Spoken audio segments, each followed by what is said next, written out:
Hello नमस्कार दोस्तों, आपका अपने YouTube channel exam helper RPSC RSSB में हार्दिक स्वागत और अभिनंदन है। साथियों, आज हम बात कर रहे हैं सेकंड ग्रेड और रीट की जो भर्ती परीक्षा है उसको दोनों को कैसे मैनेज करके आप चलें।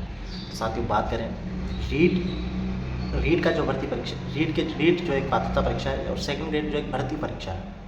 पात्रता परीक्षा नाम से स्पष्ट हो रहा है कि आप अगर इतने नंबर ले आएंगे तो आप पात्र हो जाएंगे थर्ड ग्रेड भर्ती परीक्षा में बैठने के लिए। और रीट और जहाँ सेकंड ग्रेड की बात की जाए तो सेकंड ग्रेड भर्ती परीक्षा एक प्रतियोगी परीक्षा है जिसमें सीधे आपके बैठने पर अगर आप अधिक अंक लाते हैं तो वहाँ पर एक कट ऑफ निकलती है जिसमें अधिक से अधिक नंबर लाने वाले विद्यार्थी सुरक्षित रहते हैं और उनका चयन यहाँ पर सुरक्षित माना जाता है। अब बात करें, ये सब एक सामान्य परिचय था रीट के बारे में जिसे आप सभी जानते भी हैं। अब बात करें साथियों रीट में यहाँ पर 150 प्रश्नों का एक पेपर होगा जिसमें दो भाषाएं आपको चुननी होती है, प्रथम और द्वितीय। प्रथम भाषा साथियों आप वो चुनें जो जिस पे आपकी अच्छी पकड़ हो, और सेकंड भाषा भी आप वही चुनें जिस पे आपकी उसके बाद दूसरी भाषा जिस पर आपकी अच्छी पकड़ हो।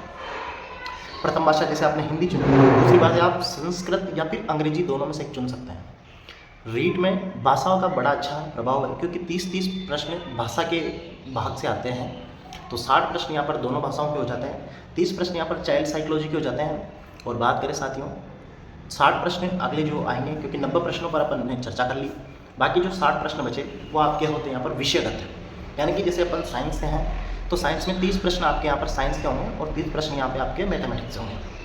साथियों, रीट क्लियर करने का मैं शानदार फॉर्मूला आपको बता रहा हूँ। रीट में ज़्यादा दिमाग लगाने वाला मतलब इतना डिफिकल्ट पेपर आता ही नहीं हो, एक पात्रता परीक्षा है। आपको पात्र बनना है, 100 से अधिक नंबर लाने के मैं ट्रिक बता रहा हूँ। 100 के आसपास नंबर आपके आराम से आ जाएंगे। आप ये देखिए, चाइल्ड साइकोलॉजी को फिलहाल आप एक तरफ कर दीजिए। अगर आपने शिक्षक प्रतियोगी परीक्षाओं की तैयारी करी है तो साइकोलॉजी में मान के चल रहा हूँ सभी बच्चों की अच्छी होनी चाहिए, क्योंकि वही शिक्षक बन सकते हैं इनकी साइकोलॉजी अच्छी है। जाहिर सी बात है, आपको इतने बच्चों को पढ़ाना है तो आपको साइकोलॉजी तो आपको अच्छी बेहतर बनानी ही पड़ेगी। अब 30 नंबर उधर आप हटा दीजिए चाइल्ड साइकोलॉजी के, अभी उन पर बाद में बात करेंगे अपन। पहले अपन बात करते हैं लैंग्वेज पे। प्रथम लैंग्वेज आपने की, उसमें से साथियों 15 नंबर का साथियों टीचिंग मेथड आता है। टीचिंग मेथड वो बच्चा अच्छे से सोल्व कर सकता है जिसकी साइकोलॉजी अच्छी है, जिसको प्रश्न का अच्छा अभ्यास है, वो भी साइकोलॉजी के, क्योंकि टीचिंग मेथड एक पूरा साइकोलॉजिकल अप्रोच से ही हल किया जा सकता है। टीचिंग मेथड कोई रटने वाला सब्जेक्ट नहीं है, ये एक तरीका है, क्योंकि मेथड माने तरीका, और एक ये तरीका है जिससे कैसे आप आपकी टीचिंग को इफेक्टिव बना सकते हैं। तो 4 ऑप्शन आपके सामने होंगे, 4 ऑप्शन में से जो इफेक्टिव ऑप्शन होगा, यानी कि जो अधिक प्रभावी उत्तर होगा, वो आपको चुनना है। तो ये गेम जो है 15 प्रश्नों का टीचिंग मेथड के एक लैंग्वेज में, ये आपकी स्ट्रॉन्ग या कि खुद की साइकोलॉजी से ही डिसाइड होता है। तो 15 प्रश्न टीचिंग मेथड के आपको लैंग्वेज फर्स्ट में मिलेंगे, 15 प्रश्न आपको लैंग्वेज सेकंड में मिलेंगे। इसके अलावा 15 प्रश्न टीचिंग मेथड के आपको मिलेंगे आपके प्रथम सब्जेक्ट यानी कि विज्ञान में, और द्वितीय सब्जेक्ट आपके यानी कि गणित में। तो कुल 60 प्रश्न टीचिंग मेथड के आपको देखने को मिलेंगे। मैं मान के चल रहा हूँ, अगर आपने टीचिंग मेथड पर अच्छी मेहनत करी, थोड़ी बहुत मेहनत, टीचिंग मेथड को आप अच्छे से देखा, उसकी प्रैक्टिस अच्छे से करी क्वेश्चन सोल्व करने की, तो ये जो 60 प्रश्न हैं इसमें से 50 प्रश्न आप सही कर सकते हैं, इसमें कोई संदेह नहीं है। न्यूनतम मान के चले तो भी 45 मान लो, 15 से ज़्यादा आपके नेगेटिव नहीं होंगे, क्योंकि नेगेटिव मार्किंग होती नहीं है इसमें। और तो 45 से 50 के बीच में अगर आप सही कर लेते हैं टीचिंग मेथड की, तो बात आती है अब साइंस की। तो साइंस में दोस्तों यहाँ पर जनरल साइंस जैसे प्रश्न आते हैं, मैक्सिमम जो है साथियों यहाँ पर 10वीं से अधिक, मेरे हिसाब से 10वीं से अधिक उच्च स्तर का प्रश्न यहाँ पर अभी तक पूछा नहीं गया है। साइंस की बात करें तो साइंस में सामान्य ही प्रश्न पूछे जाते हैं, हालांकि 1-2 प्रश्न हो सकते हैं जो थोड़े टिपिकल आए और सभी के लिए एक तरह से समस्या खड़ी कर देते हैं, लेकिन वो आपके साथ ही नहीं, वो सभी के साथ होता है। बाकी अधिकतर जो प्रश्न हैं साथियों 15 में से 10 से 12 प्रश्न वो आपको सामान्य स्तर के ही मिलेंगे और उन्हें आप हल कर सकते हैं। ये तो हुई साइंस की बात। अब बात करते हैं साथियों लैंग्वेज में। लैंग्वेज में हिंदी की बात करूँ तो साथियों हिंदी में एक व्याकरण रचना की किताब आती है 9 से 12 तक की, उसको पढ़कर चले जाओ आप 15 में से 12-13 आराम से हल कर देंगे। बहुत अच्छी किताब है, पतली सी किताब है, ज़्यादा मोटी भी नहीं है। राजस्थान ये माध्यमिक शिक्षा बोर्ड की किताब है हिंदी व्याकरण रचना की, आप उसको पढ़कर चले जाओ और रीड को आप आसानी से क्रैक कर सकते हैं। उसके अलावा जैसे आपने सेकंड लैंग्वेज अगर आपने संस्कृत ली है या अंग्रेजी ली है, तो दोस्तों मैंने तो उस टाइम संस्कृत ली थी, अंग्रेजी मैंने ली नहीं थी। तो संस्कृत में भी साथियों संस्कृत का व्याकरण थोड़ा अच्छा है, तो संस्कृत के अच्छे सर हैं, जैसे संस्कृत साफल्य के लोकेश शर्मा सर हैं और राम कुमार जी शास्त्री हैं। ऐसे कई सर हैं जो संस्कृत को अच्छे प्रभावी से पढ़ाया जाता है, पढ़ाते हैं। तो संस्कृत तो दोस्तों आपको पढ़नी पड़ेगी, उसके बाद ही आपको आएगी। तो ये तो था संस्कृत का बात। दोनों भाषाओं के बारे में मैंने बात कर ली। अब बात करते हैं चाइल्ड साइकोलॉजी के बारे में। चाइल्ड साइकोलॉजी में 5-6 प्रश्न तो ऐसे हैं जो हमेशा रिपीट होते हैं।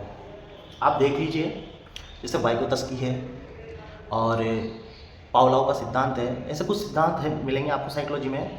ऐसी कुछ अवस्थाएं या ऐसे कुछ परिभाषा, जैसे एक परिभाषाओं का प्रश्न हैगा, तो 4-5 प्रश्न ऐसे मिलेंगे आपको जो हमेशा ही घूम फिर के आ रहे हैं, यानी कि उन टॉपिक से हमेशा 4-5 प्रश्न हमेशा बन रहे हैं।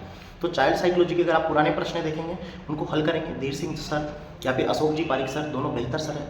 इनमें से किसी की भी आप बुक लेंगे और पढ़कर आप जाएंगे तो आराम से 30 में से 20 से लेकर 25 प्रश्न आप आराम से हल कर सकते हैं। तो मेरे दोस्तों, ये आपका पूरा जो पूरा 90 से प्लस का जो टारगेट है, वो वहाँ तक आप आराम से पहुँच जाओगे। इसके बाद आता है साथियों मैथमेटिक्स। मैथमेटिक्स में आपके 15 प्रश्न आपको गणित विषय से मिलेंगे और 15 प्रश्न आपको गणित विषय के टीचिंग मेथड से मिलेंगे। टीचिंग मेथड के लिए साथियों मैं बात करूँ तो टीचिंग मेथड, अगर आप ये टीचिंग मेथड उसी से वो बच्चा अधिक सोल्व कर सकता है जिसका साइकोलॉजिकल अप्रोच बहुत अच्छी है। तो यहाँ पर टीचिंग मेथड इतना ज़्यादा टिपिकल काम नहीं है। मैं आपको यही कहूँगा, रीड क्लियर करने के लिए एक तो आप टीचिंग मेथड पे अच्छी फोकस बनाएं। दूसरा, सब्जेक्ट आपको साइंस पढ़ना है तो साइंस को तो आप वैसे ही कवर कर लेंगे। दूसरी, आप साइकोलॉजी बेहतर करें और कम से कम एक लैंग्वेज को आप अच्छी कर ही लें। दूसरी लैंग्वेज के आपका ग्रामर का जो मेजर पोर्शन है, जहाँ से मेन हमेशा प्रश्न बनते हैं, आप उन पर ध्यान दीजिए और अन्यथा और पे फालतू और ज़्यादा उलझने की ज़रूरत नहीं है। आप यही देखें कि अपन को 100 से 110 के बीच में नंबर लाने हैं। एक तरह से सेफ जोन के लिए तैयारी करें। 110 के लिए आप खेलेंगे, तब जाके आपके 100 के आसपास नंबर आएंगे और तब जाके आपका रीड का पेपर क्लियर होगा। लेकिन इतना टिपिकल नहीं है। तो ये तो था शायद तो रीड की बात। अब सेकंड ग्रेड की बात करते हैं। तो सेकंड ग्रेड एक प्रतियोगी परीक्षा है जिसमें कट ऑफ निकलती है। तो ये आपके लिए बड़ा सीरियस पेपर है, क्योंकि इसके बाद आपको मौका नहीं मिलेगा। रीड में जैसे किसी की 115 है, आपके 110 है, तो 115 वाला भी थर्ड ग्रेड भर्ती परीक्षा में भी बैठेगा और 110 वाला भी बैठेगा, 90 वाला भी बैठेगा, 91 वाला भी बैठेगा। तो वहाँ पे कंपटीशन थर्ड ग्रेड का जो मुख्य भर्ती परीक्षा होगी उसमें ज़्यादा महत्वता रखती है। वो ज़्यादा महत्वपूर्ण पेपर है बजाय रीड के। तो रीड में आप उतना फोकस रखें कि क्यों क्वालिफाई हो जाए। लेकिन सेकंड ग्रेड जो प्रतियोगी परीक्षा है उसमें कट ऑफ निकलती है। तो ये एक तरह से ये जो पेपर है, ये जो प्रश्न है पत्र है, यही आपके लिए एक महत्वपूर्ण प्रश्न पत्र बन जाता है। तो सेकंड ग्रेड की आपकी जो प्रतियोगी परीक्षा की जो तैयारी चल रही है, जो आपने स्टडी मटेरियल मैंने एक बार पहले भी बताया हुआ है, वो आपके पास पहले से अवेलेबल है, वो तो चल ही रहा है। लेकिन साथ में आप 1-2 घंटे रीड को अवश्य दें। अब ये आपके ऊपर निर्भर करता है कि आप 1-2 घंटे कौन से समय के दे रहे हैं। आप सुबह दो तो ठीक, शाम को दो तो ठीक, या फिर रात को दो तो ठीक, या दिन में दो तो ठीक, ये आपके हिसाब से हैं। तो रीड के लिए मैंने साथ में बताया टीचिंग मेथड, मैं फिर से रिपीट कर रहा हूँ, टीचिंग मेथड, चाइल्ड साइकोलॉजी और एक लैंग्वेज, इन तीनों पे अच्छी पकड़ बनाए। और स्कूल शिक्षा की जो साथियों 10वीं तक की 6, 8, 9, 10 ये जो कक्षा हैं 6, 7, 8, 9, 10, इन कक्षाओं की जो साथियों विज्ञान विषय की जो किताब है, उनके प्रश्न उत्तर आप जरूर देखें। उनके प्रश्न उत्तर और उन किताब से उनके पाठ जरूर पढ़ें आप। तो रीड में आपके पूरे प्रश्न आसानी से बैठ जाएंगे। तो साथ में तो रीड का और साइंस और सेकंड ग्रेड को बैलेंस करने का तरीका। लेकिन सेकंड ग्रेड प्रतियोगी परीक्षाओं का जो प्रश्न पत्र है वो बहुत महत्वपूर्ण है। अतः मेरी आपसे ये रिक्वेस्ट है कि उसकी पात्रता परीक्षा की महत्वता समझें और इसको जो है आप प्रतियोगी परीक्षा मानकर ही इसमें तैयारी करें, इसमें लापरवाही नहीं करें। इसके अलावा अगर आपकी कोई भी क्वेरीज हो तो कमेंट बॉक्स में ज़रूर डालें। तो साथियों, ये था आज का अपना सेशन, मैं ज़्यादा समय नहीं लूँगा। तो इसी के साथ ही अगर आपको जो भी आपकी क्वेरीज हो मुझे ज़रूर बताएं। थैंक यू दोस्तों।